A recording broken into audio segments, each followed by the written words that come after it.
Kim Chiu, Paolo Avellino may chance ng lumalim ang kanilang relasyon.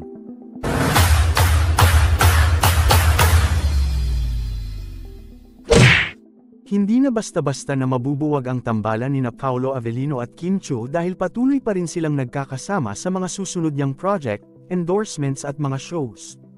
Hindi lamang sa Pilipinas mamamayagpag ang tambalan nina Paolo Avellino at Kim Chiu dahil sa mga susunod na buwan ay magsasama rin ang dalawa sa ibang bansa para sa special event ng The Filipino Channel.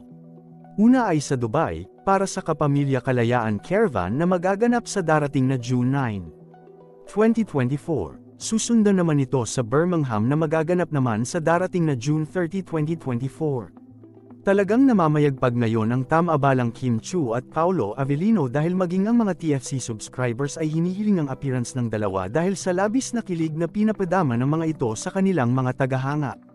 Labis na excitement ang nararamdaman ngayon ng mga tagahanga nina Kim Chiu at Paolo Avellino dahil excited silang makita ang mga sweet moments ng dalawa sa personal.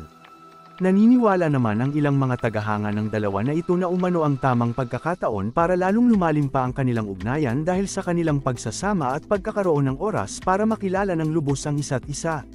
Positibo rin ang mga tagahanga nina Paolo Avellino at Kim Chiu na mauuwi rin sa totohanan ang relasyon ng dalawa dahil ngayon pa lamang umano ay mahahalata ng hindi na lamang basta trabaho ang dahilan kung bakit ganoon na lamang ang kanilang pagtrato sa isa't isa.